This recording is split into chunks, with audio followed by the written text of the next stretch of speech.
Sa ngalan ng Ama, ng Anak at ng Espiritu Santo. Amen. Ang pagpapala ng ating Panginoong Hesukristo, ang pag-ibig ng Diyos Ama at ang pakikipagkaisa ng Espiritu Santo nawa ay sumainyong lahat. At sumainyo rin. Magandang umaga po sa inyong lahat. Magandang umaga rin po, Father. Welcome po sa parokya at pambansang dambana ni Santo Padre Pio. Ngayon po ay 15 ng Hulyo at pinararangalan natin sa paggunita si San Buenaventura, obispo at pantas ng simbahan. Kaysa ng lahat ng ating mga intensyon, ipanalangin natin ang lahat ng mga nagpamisa, lahat ng mga nagdiriwang ng kaarawan at anibersaryo sa araw na ito, ang mga patuloy na dumudulog kay Santo Padre Pio para sa kanilang mga kahilingan at karamdaman, at para sa kapayapaan ng kaluluwa ng lahat ng ating mga yumao, lalo tigit ang kapayapaan ng kaluluwa ni Arefelis. Aminin natin ang ating mga kasalanan upang tayo'y maging marapat gumanap sa banal na pagdiriwang.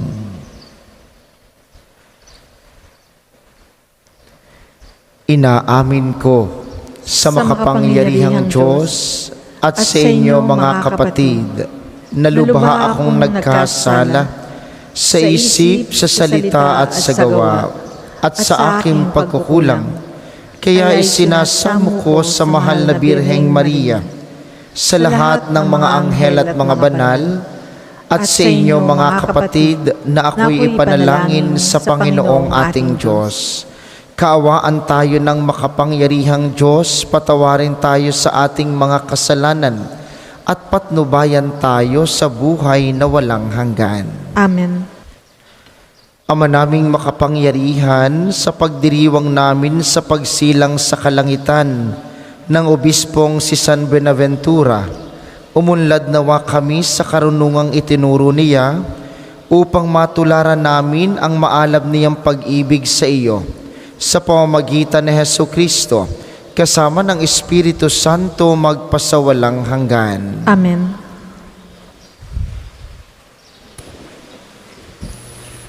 Pagbasa mula sa aklat ni Propeta Isaías. Mga pinuno ng Sodoma, pakinggan ninyo ang sinabi ng Panginoon. Mga mamamayan sa Gomora, pakinggan ninyo ang aral ng ating Diyos. Ang sabi niya, walang halaga sa akin ang dami ng inyong mga handog. Sawa na ako sa mga tupang sinunog at sa taba ng bakang inihahandog. Hindi ako nalulugod sa dugo ng mga toro at mga kambing. Sino ang may sabi sa inyong magdala niyan sa harap ko? Sino may utos sa inyong magparoon parito sa aking templo? Huwag na kayong maghahandog ng paimbabaw. Nasusuklam ako sa usok niyan. Nababagot na ako sa inyong mga pagtitipon, kung pista ng bagong buwan at araw ng pamamahinga, dahil sa pananatili ninyo sa inyong kasalanan. Labis akong nasusuklam sa inyong pagdiriwang ng bagong buwan at iba pang kapistahan.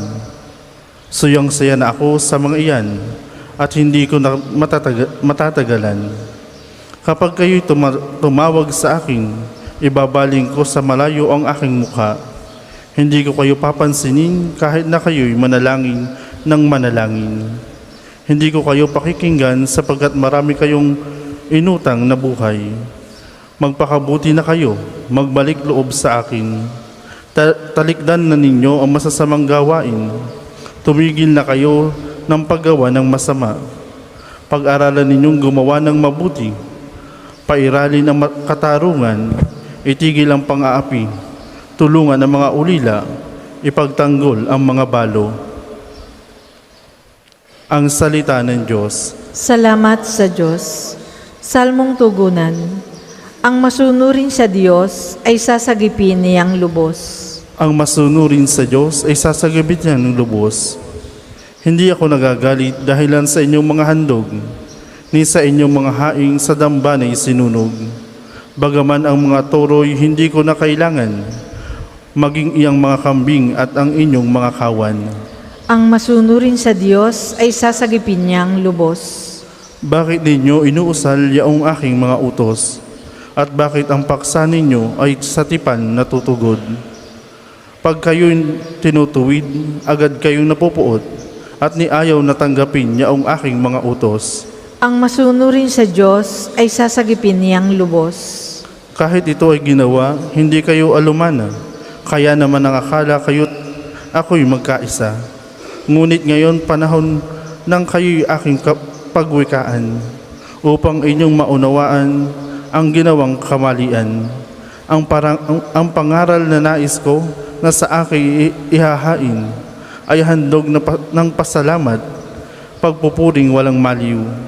Akin namang ililigtas ang lahat na masunurin.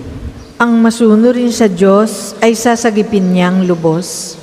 Noong panahong iyon, sinabi ni Jesus sa kaniyang mga apostol, "Huwag ninyong isiping naparito ako upang magdala ng kapayapaan sa lupa.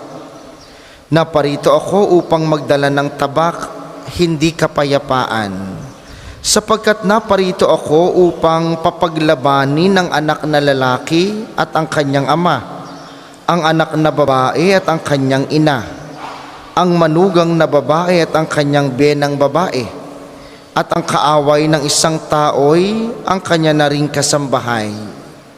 Ang umiibig sa ama o sa ina ng higit sa akin ay hindi karapat-dapat sa akin. At ang umiibig sa anak na lalaki o babae ng higit sa akin ay hindi karapat-dapat sa akin. Ang hindi nagpapasa ng kanyang krus at sumusunod sa akin ay hindi karapat-dapat sa akin. Ang nag-iingat ng kanyang buhay ay siyang mawawala nito, at ang nawawala ng kanyang buhay dahil sa akin ay magkakamit nito. Ang tumatanggap sa inyo ay tumatanggap sa akin, at ang tumatanggap sa akin ay tumatanggap sa nagsugo sa akin. Ang tumatanggap sa isang propeta dahil sa siya'y propeta ay tatanggap ng gantimpala ukol sa propeta. At ang tumatanggap sa isang taong matuwid dahil sa siya'y matuwid ay tatanggap ng gantimpalang nauukol sa taong matuwid.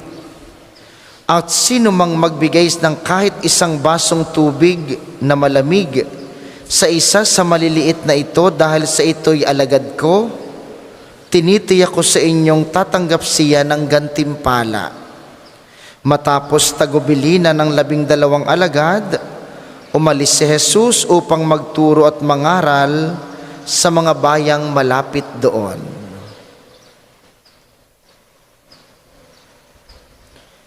Ang mabuting balita ng Panginoon. Pinupuri ka namin, Panginoong Hesukristo. Muli po, magandang umaga sa inyong mga naririto sa atin sa pambansang dambana, gayon din sa mga patuloy na nakikiisa sa atin via live streaming, lalo tigit ang mga kababayan natin sa iba't ibang bansa.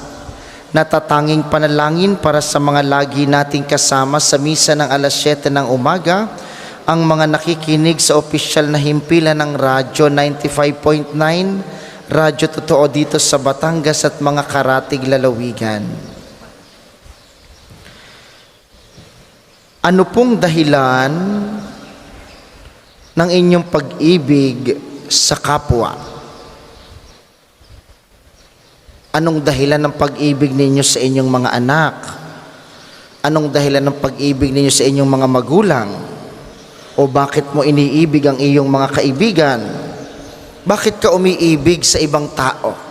Anong dahilan mo? Sapagkat kung maririnig natin sa mabuting balita, baka malito tayo. Sabi ni Jesus, naparito siya para papaglabanin ang mga ama at mga anak, ang mga biyenang babae at ang mga manugang na babae. Yun ang sabi ni Jesus.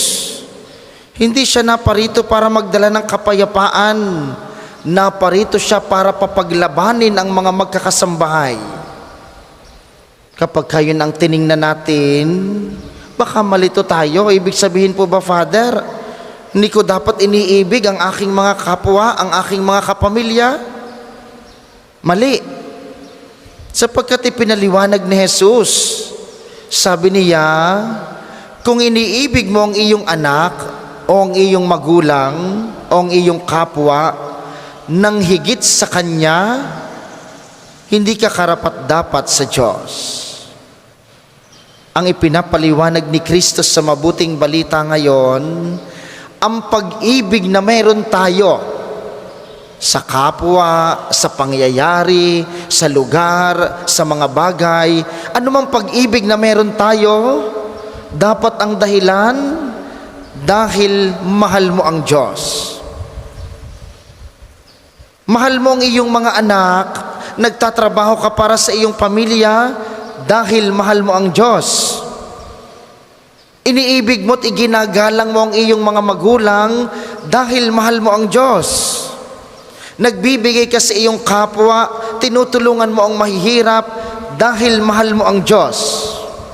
Wala na pong dapat iba pang dahilan. Sapagkat kung may iba pa tayong dahilan sa mga gawang mabuting ito, bukod sa pag-ibig sa Diyos, ibig sabihin, hindi tunay na pag-ibig ang ating ibinabahagi. Tanging ang pag-ibig lamang sa Diyos ang tunay na dahilan ng pag-ibig na mayroon tayo sa bawat isa. Alam niyo po kung bakit? Dahil ang pag-ibig natin sa bawat isa, limitado. Di ka po minsan, kapag ka nagmamahal ka sa iyong pamilya, pagod na pagod ka, ikaw lang ang nagtatrabaho, pag uwi mo pa sa inyo, ikaw pa ang magluluto, ikaw pa ang maglilinis ng bahay, tapos ang iyong mga anak, naglalaro lang, nakatingin lang sa TV, madaling araw pa na uwi. Tingnan ninyo, nagkukulbitan kayo, diga? Totoo eh. Pero bakit ka nagmamahal? Kapag ka tiningnan mo lamang ang pag-ibig ng mundong ito, abay mapapagod ka. Pero kung ang pag-ibig na iyan, ang ginagawa mo sa iyong pamilya, ay dahil mahal mo ang Diyos, araw-araw gagawin mo iyan kahit napagod ka na. Dahil ang pag-ibig ng Diyos kailanman hindi mababago. Yun po ang gawin ninyong dahilan ng lahat ng pag-ibig na meron tayo sa mga magkasintahan, sa mga mag-asawa, sa magkakaibigan. Lahat ng pag-ibig na meron tayo sa mundong ito, gawin ninyong dahil mahal ninyo ang Diyos. Upang kapag dumating na nasusukol ka na sa iyong kakayanan at parang ayaw mo nang umibig, iisipin mo ang tunay na dahilan. Hindi mo mahal ang iyong magulang dahil sila'y magulang mo. Hindi mo lang mahal ang iyong mga anak dahil sila'y mga anak mo. Hindi mo lang mahal ang iyong kasintahan dahil siya'y iniibig mo. Mahal mo ang kapwa dahil mahal mo ang Diyos. At kapag ka nanatili sa iyo ang pagmamahal mo sa Diyos, dun papasok ang gantimpala sa bandang huli. Oo, hindi ka nasuklian ng pag-ibig ng iyong kapwa. Oo, hindi ka napasalamatan ng iyong mga anak.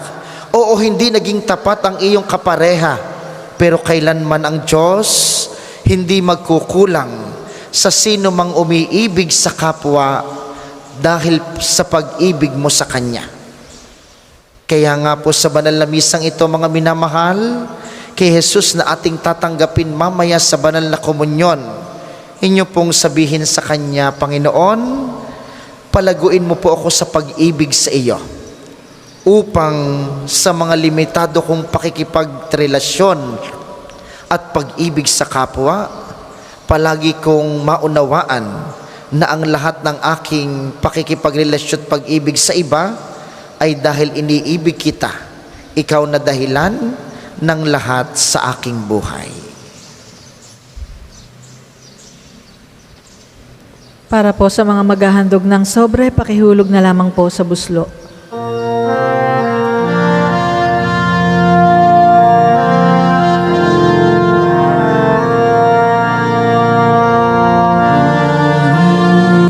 Natanggapin ang alay na ito, mga biyayang nagmula sa pagpapala mo.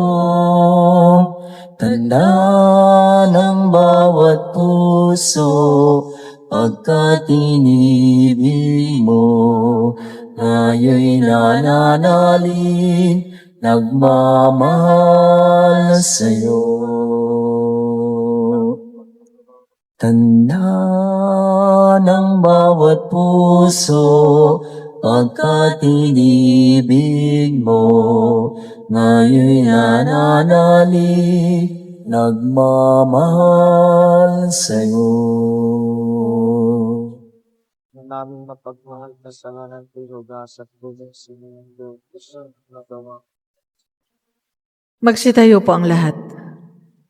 Manalangin kayo mga kapatid upang ang paghahain natin ay kalugdan ng Diyos Amang makapangyarihan. Tanggapin nawa ng Panginoon itong paghahain sa iyong mga kamay, sa kapurihan niya at karangalan, sa ating kapakinabangan at sa buong sambayanan niyang banal. Ama naming lumikha, tunghayan mo ang mga alay na nasa dambana ngayong kami naghahain para sa si San Buenaventura ay magunita sa ikapagpapatawad ng aming mga kasalanan at sa ikatutupad ng aming pagsamba sa iyong ngalan sa pamamagitan ni Hesukristo kasama ng Espiritu Santo magpasawalang hanggan. Amen. Sumainyo ang Panginoon. At sumain niyo rin. Itaas sa Diyos ang inyong puso at diwa. Itinaas na namin sa Panginoon. Pasalamatan natin ang Panginoong ating Diyos. Marapat na siya ay pasalamatan. Ama naming makapangyarihan, tunay ngang marapat na ikay aming pasalamatan sa pamamagitan ni Hesukristong aming Panginoon. Ngayong si San Buenaventura ay pinararangalan sa pamumuhay niyang totoong uliran at pagiging maaasahan sa panunungkulan, kaya't si Hesukristo na maaasahan sa katapatan ay inihahayag sa pangangasiwa sa sambayanan. Ang malasakit ng mga ulirang tagapangasiwa noon ay nagpapatuloy magpahanggang ngayon sa mga panalangin kanilang iniuukol kaisa ng sambayanan mong dito'y nagtitipon. Kaya kaisa ng mga anghel na nagsisiawit ng papuri sa iyo nang walang humpay sa kalangitan, kami nagbubunyi sa iyong kadakilaan. Ama naming banal, dapat kang purihin ang tanang kinapal sapagkat sa pamamagitan ng iyong anak na aming Panginoong Hesukristo at sa kapangyarihan ng banal na Espiritu ang lahat ay binibigyan mo ng buhay at kabanalan. Walang sawa mong tinitipon ang iyong sambayanan upang mula sa pagsikat hanggang sa paglubog ng araw, maihandog ang malinis na alay para sambahin ang iyong ngalan. Ama, isinasamo naming pakabanalin mo sa kapangyarihan ng banal na Espiritu ang mga kaloob na ito na aming inilalaan sa iyo. Ito nawa ay maging katawan at dugo ng iyong anak at aming Panginoong Hesukristo na nag-utos ipagdiwang ang misteryong ito. Nung gabing ipagkanulo siya, hinawakan niya ang tinapay. Pinasalamatan kaniya, pinaghati-hati niya iyon, iniabot sa kaniyang mga alagad at sinabi, "Tanggapin ninyong lahat ito at kanin.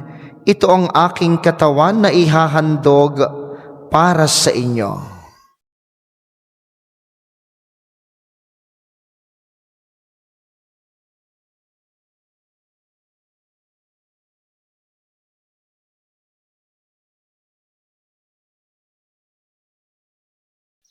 Gayon din naman nung matapos ang hapunan, hinawakan niya ang kalis, muli kaniyang pinasalamatan. Iniabot niya ang kalis sa kaniyang mga alagad at sinabi, "Tanggapin ninyong lahat ito at inumin. Ito ang kalis ng aking dugo, ng bago at walang hanggang tipan. Ang aking dugo na ibubuhos para sa inyo at para sa lahat, sa ikapagpapatawad ng mga kasalanan. Gawin ninyo ito sa pag-alala sa akin."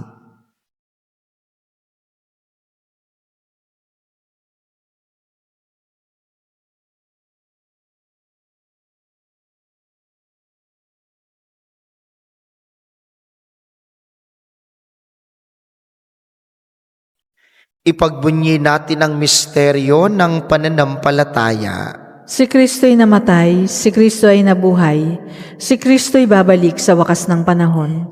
Ama, ginugunita namin ang pagkamatay ng iyong anak na sa amin nagligtas, gayon din ang kanyang muling pagkabuhay at pag-akyat sa kalangitan. Samantalang ang kanyang pagbabalik ay pinananabikan, kaya bilang pasasalamat, ngayoy aming iniaalay sa iyo ang buhay at banal na paghahaing ito. Tunghayan mo ang handog na ito ng iyong simbahan. Masdan mo ang iyong anak na nag-alay ng kanyang buhay upang kami ipakipagkasundo sa iyo. Loobin mong kaming magsasalo-salo sa kanyang katawan at dugo ay mapuspos ng Espiritu Santo at maging isang katawan at isang diwa kay Kristo. Kami nawa ay gawin niyang handog na habang panahong nakatalaga sa iyo. Tulungan nawa niya kaming magkamit ng iyong pamana, kaisa ng Ina ng Diyos, ang mahal na Birheng Maria, ni San Jose na kanyang esposo, kaysa ng mga apostol at mga martir, ni Santo Padre Pio at ni San Buenaventura, at kaysa ng lahat ng mga banal na aming inaasahang laging nakikiusap para sa aming kapakanan. Ama, ang handog na ito ng aming pakikipagkasundo sa iyo ay magbunga nawa ng kapayapaan at kaligtasan para sa buong daigdig. Patatagin mo sa pananampalataya at pag-ibig ang iyong simbahang naglalakbay sa lupa, ang aming Obispo Gilbert, ng tanang mga obispo at buong kaparian, at ng iyong piniling sambayanan.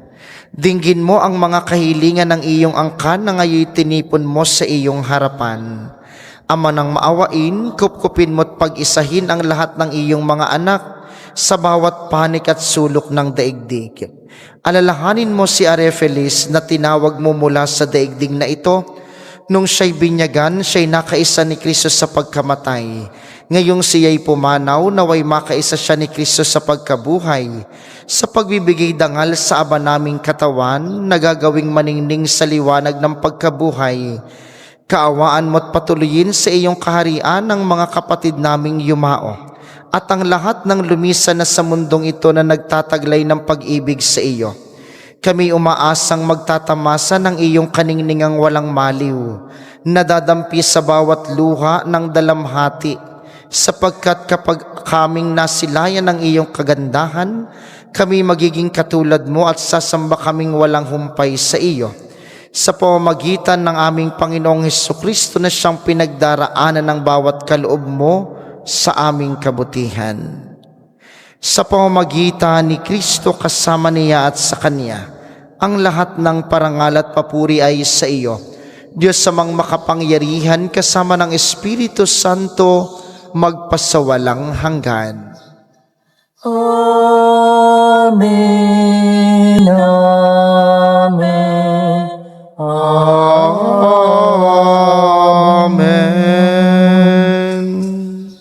Sa tagubilin ng mga nakagagaling na utos at turo ni Jesus na Panginoon natin at Diyos, ipahayag natin ng lakas loob. Noong Hesukristo, sinabi mo sa iyong mga apostol, kapayapaan ang iniiwan ko sa inyo, ang aking kapayapaan ang ibinibigay ko sa inyo. Tunghayan mo ang aming pananampalataya at huwag ang aming mga pagkakasala. Pagkalooban mo kami ng kapayapaan at pagkakaisa ayon sa iyong kalooban, kasama ng Espiritu Santo, magpasawalang hanggan. Amen. Ang kapayapaan ng Panginoon ay laging sumainyo. At sumainyo rin. Magbigayan kayo ng kapayapaan sa isa't isa.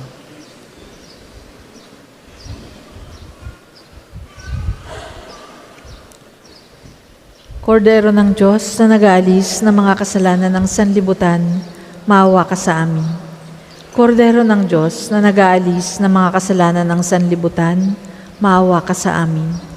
Kordero ng Diyos na nag-aalis ng mga kasalanan ng sanlibutan, ipagkaloob mo sa amin ang kapayapaan. Kung hindi po kayang lumuhod, manatili pong nakatayo ng may paggalang.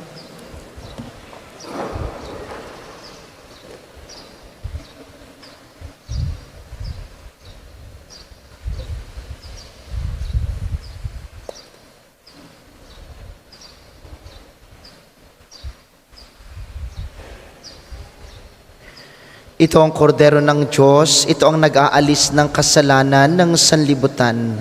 Mapalad ang mga inaanyayahan sa kaniyang piging. Panginoon, Hindi ako karapat-dapat na magpatuloy sa iyo. Ngunit sa isang salita mo lamang ay gagaling na ako.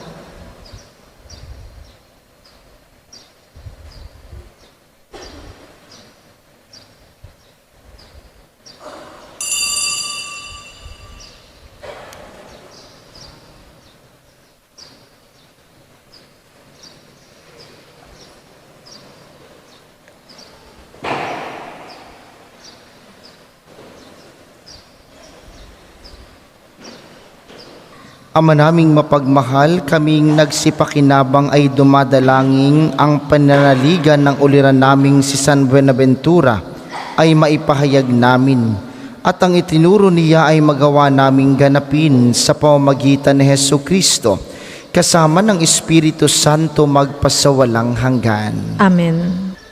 Sumainyo ang Panginoon At sumainyo at rin. pagpalain kayo ng makapangyarihang Diyos, ang Ama, Anak at Espiritu Santo. Amen. Ang banal na misa ay naialay na. Humayo kayong mapayapa, magmahal sa kapwa ng pag-ibig ni Kristo. Salamat sa Diyos.